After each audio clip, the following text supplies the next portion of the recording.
La violencia desatada en México por los carteles de la droga que día a día desangran el país y que controlan gran parte del territorio e instituciones ha vuelto a alcanzar lamentablemente a los ciudadanos estadounidenses. Esta mañana, a 3 días del impactante secuestro a plena luz del día de 4 americanos, 3 hombres y una mujer que viajaban en una minivan por la ciudad de Matamoros, a través de hombres armados que primero los dispararon y después los arrastraron malheridos hasta su camioneta, las autoridades mexicanas anunciaban su hallazgo en una zona baldía, mientras que eran custodiados por otro individuo de 24 años que también fue puesto a disposición judicial.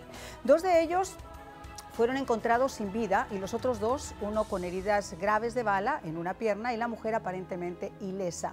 Fueron entregados a los agentes de la Embajada de Estados Unidos para ser trasladados a un hospital de Texas, donde se encuentran precisamente en estos momentos. El anuncio, que contrastaba con el optimismo de López Obrador y la preocupación del gobierno americano, fue hecho convenientemente, casualmente, por el gobernador de Tamaulipas, cuando el propio Obrador, en su matinal monólogo de prensa, decidió ponerlo en speaker para que los periodistas escucharan la llamada desde cualquier parte del Palacio Presidencial. Fíjense ustedes que desde que las impactantes imágenes de ese video del secuestro, que fueron grabadas por otros conductores, dieran la vuelta al mundo, el FBI ya había ofrecido una recompensa de $50.000 a quien aportara información que diera con el paradero de las víctimas que habían viajado desde Carolina del Norte con fines médicos, o la detención de los culpables que, como era de suponerse y a pesar de no estar confirmado por México, pues serían sicarios del Grupo Escorpión, una facción del Cartel del Golfo que tiene su feudo en este área y que son los causantes de una violenta guerra territorial con otros grupos armados, de los asesinatos y de las extorsiones que han convertido este estado en uno de los más peligrosos de México.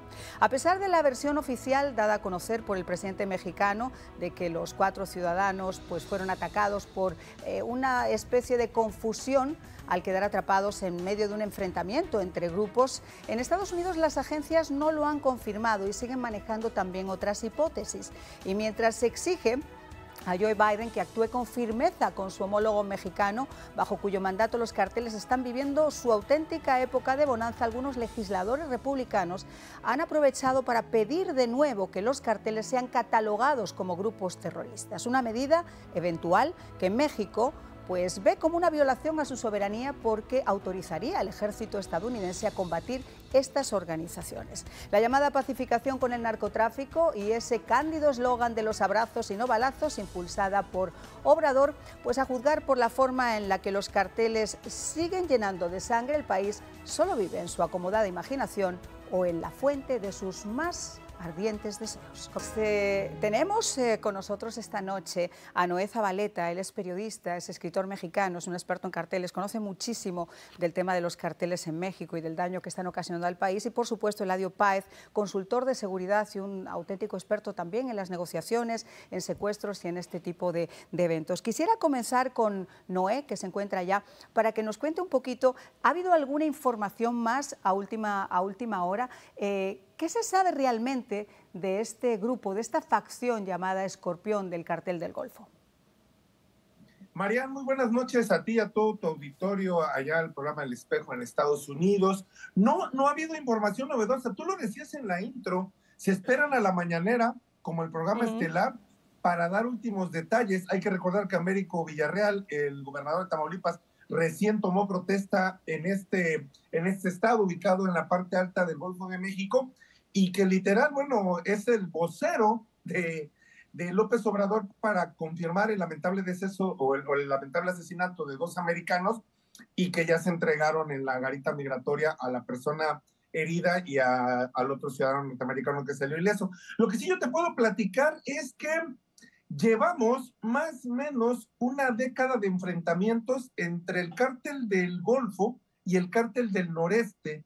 Estas dos fracciones criminales hoy tienen a Tamaulipas, hoy en el gobierno del morenista Américo Villarreal, pero también en el gobierno anterior del panista Cabeza de Vaca, allá en Tamaulipas. Es un estado sin ley, es decir, ahí en Tamaulipas estamos hablando de 1,200 homicidios por año, una cifra altísima, y así como hoy estos videos han dado la vuelta al mundo, Así ocurren los homicidios, las desapariciones, las ejecuciones y las vejaciones a derechos humanos, no tan solo en Matamoros y en Nuevo Laredo, también en Tampico, también en Ciudad Victoria.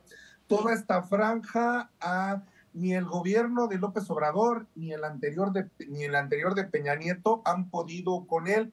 En Tamaulipas se descompone la violencia. Estamos hablando de la década pasada, en tiempos del gran capo Ociel Cárdenas Guillén, que hoy tienen ustedes allá extraditado en Estados Unidos. La fracción se rompe y el Grupo Escorpión del Cártel del Golfo es una vieja escisión criminal que controla no tan solo el tráfico de drogas, controla el tráfico, la trata de personas, controla el tráfico de mercancía robada, controla el cobro de extorsión y derecho de piso en varios municipios de este territorio tamaulipeco. Y su antagonista, el Cártel del Noreste, es un híbrido de la extinta Escuela de los Zetas, el extinto brazo armado del Cártel del Golfo, y células criminales independientes que vieron en el Cártel del Golfo a un casi aniquilado rival y que llevan peleándose la plaza, por llamarlo de alguna manera, meses, semanas, años, ante la incapacidad del gobierno federal, ante la incapacidad de las Fuerzas Armadas. Te quiero dar un dato. Yo hace poquito pedía vía transparencia a la Secretaría de la Defensa Nacional que me diera el número de enfrentamientos ante organizaciones criminales en lo que va del gobierno de López Obrador. Me daban una cifra aterradora: 700 sicarios muertos, 30 y tantos fuerzas federales abatidos desde que comenzó el gobierno de López Obrador. De estos 700 sicarios abatidos, la mitad ocurren en Tamaulipas. ¿Qué te quiero decir con esto? Refrendar el estado de anarquía que ahí se vive. Dime. No, lo que quería comentarle también a Eladio es que el poder que han logrado acumular estos carteles de la droga es tan grande que, por ejemplo, el que fuera Guerra, el que fuera el jefe del Cartel del Golfo durante casi 50 años, tiene hasta una calle en Reynosa a su nombre. Y los gobernadores, los últimos gobernadores, 2 o 3 gobernadores de Tamaulipas, todos ellos se han tenido que enfrentar a la justicia precisamente salpicados por haber utilizado dinero del narcotráfico. Esto no es una novedad en México, pero lo que sí es una novedad de repente es que empiecen a actuar con esa soltura contra ciudadanos norteamericanos. Eladio, en el caso de un secuestro, como el que se ha dado en México, ¿cuál es el actuar de las agencias federales aquí en los Estados Unidos y hasta dónde pueden actuar, puesto que en muchos casos se encuentran con que en México, por una cuestión de territorialidad, les tienen que avisar que van a dar una operación y ellos a su vez pues se los salpican a los narcotraficantes? Bueno, obvio, y tenemos una cosa muy curiosa acá, aunque esto es un caso notado, estos casos vienen sucediendo desde hace mucho tiempo. En el 19 hubo una familia de mormones que fue abalaceada, incluso 6 niños murieron en ese encuentro. Después de eso hubieron otras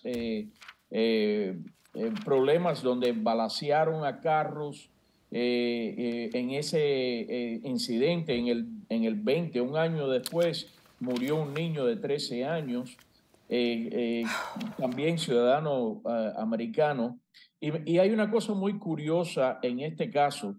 Obviamente, cuando hay una situación como esta en otros países, las autoridades de la embajada, que están destacados en la embajada, muchas veces trabajan juntos, en conjunto con las autoridades de ese país. Lo que no sucedió y no sucede muchas veces aquí en México. Y tenemos algo muy curioso.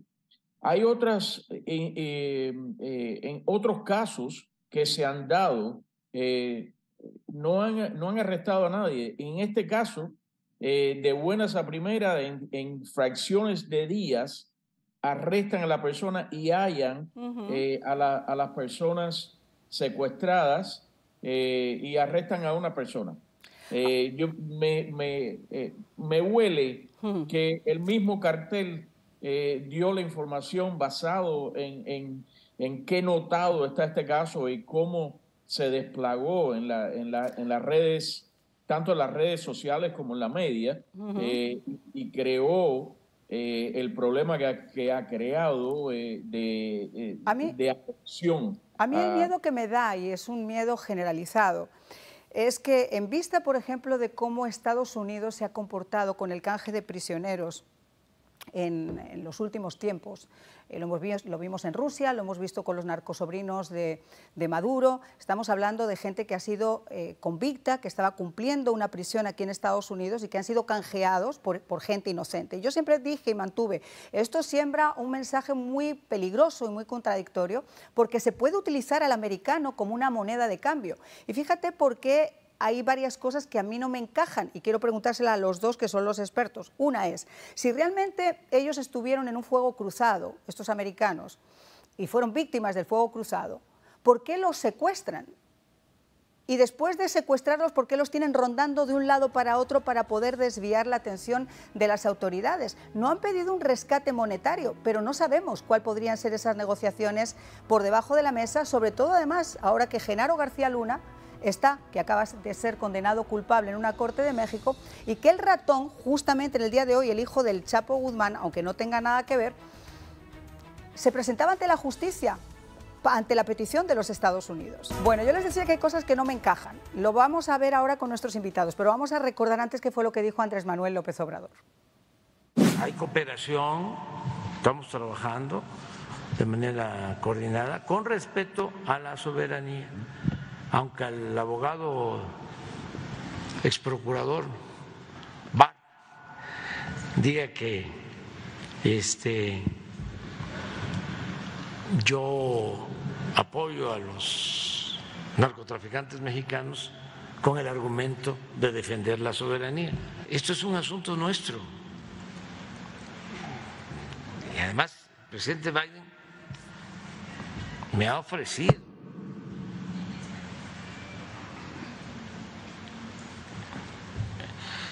que van a ser respetuosos de nuestra soberanía. Y eso, pues, se agradece, porque nosotros no vamos a permitir intervencionismos de ningún país extranjero. México no es colonia. El único problema, yo diría que uno de los más importantes que tiene este señor, además de que se escucha solo y es, perdóneme la expresión, inmamable aguantarle cómo habla, es que se confunde. Y se confunde mucho, porque si bien es cierto que es su problema el tema del narcotráfico, porque aterroriza al pueblo mexicano, porque de alguna forma está sobornando a las autoridades, porque ha ocasionado que haya un auténtico imperio de impunidad y de corrupción, también es cierto que han muerto ciudadanos estadounidenses y que siguen muriendo ciudadanos estadounidenses a causa del fentanilo, con lo cual su problema, señor, es el problema de todos ahora. ¿Cuál es su opinión al respecto, mi querido Eladio? Exactamente, es el problema de él, pero es un problema que no controlan.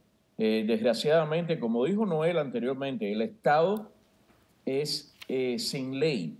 Y muchas partes de México es sin ley. No controlan, no quieren la cooperación de los Estados Unidos, y entonces este problema con este problema y con este pensamiento están ayudando a los carteles. Claro. Están dándole a los carteles el visto bueno de que pueden hacer todo lo que quieran. Como vimos en estos videos, esas personas eran la ley en la calle. Se ven con los chalecos antibalas. Eso no fue un encuentro, eso fue básicamente que los confundieron probablemente con traficantes de personas haitianos, como son de la raza negra, y los atacaron. Eso no es una... Ellos controlan el paso de las personas, y si va un grupo de haitianos o va un grupo de cubanos a tratar de pasar personas ahí sin pagarle a ellos, entonces sucede lo que vemos. Eso no es, como vimos ahí en ese video, ellos son la ley y ellos controlan ahí. Ahora, No el auto había pasado por la frontera de Estados Unidos, por Texas, correcto, y al mismo tiempo tenía una matrícula de North Carolina. O sea, era una matrícula donde evidentemente se señalaba que podía haber americanos dentro, no solamente haitianos. Ahora, Noé, aquí hay un punto que hemos tocado con Eladio y que yo estaba comentando respecto a las declaraciones de López Obrador. Un presidente que se ha plegado ante el narco, que ha hablado de abrazos y no balazos, que hace la vista gorda al asesinato de periodistas, compañeros como tú, todos los que caen todos los días en México por decir lo que supuestamente este gobierno quiere ocultar, que se ha arrodillado ante la madre del Chapo, que permitió que el hijo del Chapo le pusieran en libertad, según él, para no llenar el baño. O sea, ¿qué más ejemplos necesita el mundo para saber que bajo su mando el narco está haciendo su agosto, está viviendo como quiere? Marian, los traspiés y pifias del presidente López Obrador son constantes, y un lunes en la mañanera dice una cosa y el miércoles él mismo se contradice. Incluso aquí ya se ha hecho cultura popular hacer memes con sus declaraciones de lunes diciendo una cosa y el jueves contradiciéndose. Aquí hay que apuntar algo interesante. El tema del fuego cruzado suena por demás absurdo. El tema de la confusión suena más coherente porque en un estado como Tamaulipas, donde Cártel del Noreste y Cártel del Golfo a cada rato andan peleándose de codo a codo, colonias, bares, giros negros, el tráfico de migrantes, aquí en esta zona, tanto en Tamaulipas como Chihuahua, como en la frontera de Durango y demás, la extorsión hacia migrantes centroamericanos que van en busca del sueño americano es muy frecuente. Aquí es pagar $100 por cabeza y puedes seguir tu camino si no te vas secuestrado. El tema de la confusión suena un poquito más coherente, el otro es totalmente absurdo. Yo te voy a dar una cifra, María, que para que se revele un poquito la incapacidad del actual gobierno federal, que ya está en su 5º año de gobierno. El 2022 lo cerramos con 100,000 homicidios y 15,000 desapariciones. Estamos hablando de 35 desapariciones por día en el país, y habrá que dividir 100,000 homicidios entre los 365 días y podemos hablar de cómo estamos hablando de uno de los años más violentos en lo que va de esta década y en lo que va de la anterior. Y con buenas voluntades, y como tú lo decías, con abrazos y no balazos, pues no se compone la estabilidad de un país. Es decir, la crisis de Tamaulipas no es nueva, la crisis de seguridad en Sinaloa, en Guerrero y en Michoacán no es nueva. ¿Cuál es el problema? Que estados que antes no eran considerados violentos, como Quintana Roo, como El Paraíso, que nos pintaban de Cancún y la Riviera Maya, o zonas de ciudades coloniales como Guanajuato, como San Miguel de Allende, hoy ya entran en este mapa violento y altamente delictivo y altamente inseguro para el turismo mexicano, no se diga para el turismo internacional. Y fíjate que han dicho, hoy han vuelto a insistir en que los americanos y sobre todo los chicos ahora que llega Spring Break y que en muchos casos pues utilizan irse a México porque es obviamente más barato, y sobre todo los que viven en las áreas fronterizas y que les pueden cruzar incluso a un restaurante o a un club y regresar, esto es extremadamente peligroso. Bueno, pues obviamente, aunque al presidente le daba mucha risa cuando lo estaba comentando, esto aquí ha causado dolor y ampollas. Vamos a ver qué fue lo que dijo Lindsey Graham, que a la salida del Congreso comentó que él seguiría el consejo de Bill Barr y que se pondría duro con México. Señaló a Fox News en el programa de Vox, dijo que no se trataba solamente de los secuestrados, número uno, sino que haría todo lo posible para poder recuperarlos, y también haría lo que hizo el expresidente Donald Trump, que sería poner precisamente a México sobre aviso y tratar de incluir a estos carteles dentro del grupo de las organizaciones terroristas. Eladio, ¿qué opinas sobre esto? Yo sé que ha levantado ampollas para México también el hecho de que se pudiera utilizar el ejército para luchar contra los carteles, que se les incluyeran a los carteles dentro de esa lista de grupos terroristas. ¿Qué opinas al respecto? Bueno, definitivamente que los Estados Unidos, esta administración está titubeando con el problema de México, lleva mucho rato titubeando con eso. La frontera tienen que cerrarla, tienen que atacar aquí el dinero de los carteles que está corriendo por los bancos y se está lavando por mediaciones de los bancos americanos. y propiedades, tienen que cerrar la frontera para que no pueda entrar la droga y vender y ganar el dinero que están ganando los carteles. No pienso que México o este presidente de México, López Obrador, vaya a permitir ninguna cooperación de los Estados Unidos ni soldados de los Estados Unidos en México. No son acogedores ni a los americanos ni a las investigaciones de Estados Unidos. Bueno, y yo me imagino que en una época además preelectoral, Noé, muchísimo menos. Hay que recordar que la elección presidencial está a la vuelta de la esquina y Morena, que es su primer sexenio y que tiene todas sus canicas puestas en refrendar un gobierno federal, pese a las crisis de seguridad, pese a la nula o la poca inversión que han llegado extranjera a nuestro país, ellos quieren conservar a toda costa la presidencia, inclusive desdeñando este tipo de tareas delicadas o de estrategias delicadas en donde tú sabes que hoy tienes a dos empresas transnacionales mexicanas a nivel mundial que son del crimen organizado, Cártel de Sinaloa y Cártel de Jalisco Nueva Generación, y no sabes cómo controlarlas, y por eso suceden cosas como la que hoy pasa en Tamaulipas. Pues muchísimas gracias a los dos por habernos acompañado.